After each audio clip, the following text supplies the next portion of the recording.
Սաղաթելյան, Չորրորդ հանրապետության մուտքը, այսպես ասած, ազդարարվեց այսպիսի լուրջ գործընթացներով, ունեզրկման մասին կոչերով, երկրորդ, երրորդ նախագահներին, արդեն հասցրեցին նաև կալանավորումներ լինել, ի վերջո Չորրորդ հանրապետություն ասելով մեզ ուր են տանում։ Եվ առհասարակ սա Չորրորդ հանրապետության մուտք էր, թե երրորդ հանրապետության քանդում։ Ես մի քանի առիթով այս հարցին անդրադարձել եմ, նորից ասեմ, այս ամեն ինչը պետք է նայել ընդհանուր պատկերի մեջ։ Նիկոլ Փաշինյանը ըստ էության հայտարարել է երրորդ հանրապետությունը լուծարելու եւ Ադրբեջանի ու Թուրքիայի պահանջով ինչ-որ նոր միավորում ստեղծելու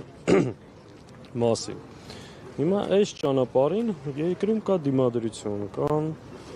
քաղաքական ուժեր, կազմակերպություններ, ովքեր դեմ են այս հրեշավոր ծրագրի իրականացմանը։ Այս ամբողջ process-ը դրա համար է, որպեսզի չեզոքացնեն, մեկուսացնեն նախկին նախագահներին, քաղաքական ուժերին, ընդդիմադիրներին, առհասարակ ազգային մտածելակերպ ունեցող մարդկանց, որպեսզի այս հրեշավոր ծրագիրը մեր պետության ու ժողովրդի հետ իրականացնեն։ Իրենց ամենամեծ խնդիրը լինելու է համանդրական բարեփոխումները, Թուրքիայի գլխավոր պահանջներից մեկի իրականացումը, եւ ամեն ինչ փորձելու են անել սա, որպեսզի կարողանան իրականացնել, բայց չեն կարողանալու, որովհետեւ դա իրականացնելու որևէ ճանապարհ եւ հնարավորություն այսօրվա մեր սահմանադրությունը չի ընձեռնում։ Փորձելու են կրկին սահմանադրական կարգը տապալելով լկտիությամբ եւ ապօրինությամբ դա անել, փորձելու են։ Մեր խնդիրն է նաեւ դա թույլ չտալ։ Հիմա այս ճանապարհին դիմադրությամբ, այսինքն ես չեմ պատկերացնում որևէ ընդդիմադիր ճիշտ անհանրությունը դրա պահանջը կա ու բնական պահանջը դա ու առհասարակ ընդդիմադիր դաշտի կոնսոլիդացիան անխուսափելի պետք է լինի այս հրեշավոր ծրագիրը կանխելու համար։ Իհարկե, դրա մասին այնքան ենք խոսել եւ ասել։ Նաև հանրային մի քանի շրջանակներ այս process-ների մեկնարկի ժամանակ հիշեցրին, որ ժամանակին զգուշացնում են, որ Նիկոլը ոչ մեկին չի խնայելու։ Հիմա հասել է եւ բոլորի հետևից եկել է, ասում են ինչն էր զարմանալի էլի ձեզ համար։ Ես չեմ զարմացել, ես այս ամեն ինչը ընտրություններից առաջ եմ ասել։ Շատ դետալացված, ոչ միայն որ Նիկոլը վերարտադրվելու պարագային փորձելու է մեկ անձի դիկտատուրը հաստատել մեր երկրում, այլ շարունակելու է լայն կերպով իրականացնել Թուրքիայի պահանջները։ Իմ համար ընդհանրապես զարմանալու բան չկա այս ընթացքում կամ այս ամեն ինչը անսպասելի մանդատները չվերցնեին, կես իրավիճակը չէր լինելու։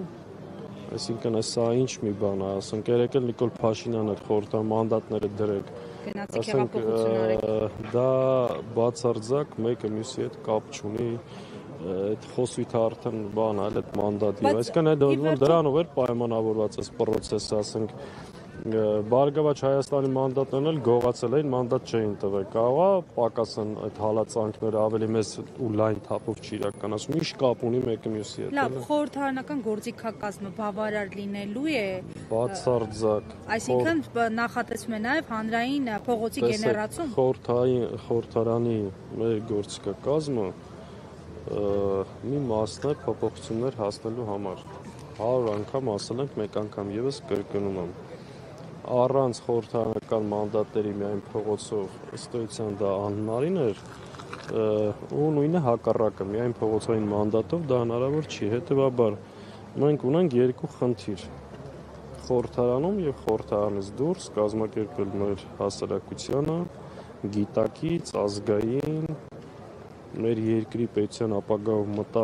մտահոգ քաղաքացիներին կարողանան կազմակերպել, կոնսոլիդացնել մի հատ ընդհանուր մեծ ոչի համաժողովրդական ճակատ ստեղծել ու փորձել կանխել այն հրաշավոր ծրագիրը, որ գործադրվում է մեր պետության ու Քայլեր այդ ուղղությամբ ձեռնարկվում են, պարոն Սաղաթելյան։ Գիտեք, քանի ամիս է այդ քննարկումները կան։ Այս պահին վերջնական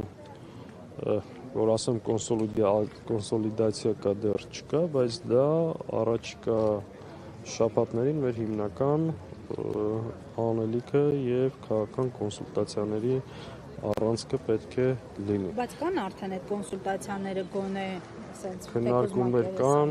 բավականին երկար ժամանակ է, տարբեր մոտեցումներ կան, բայց նաև արտախորհրդարանական ուժերի հետ։ անշուշտ, որովհետև սա բնականաբար մենակ խորհրդարանական ուժերի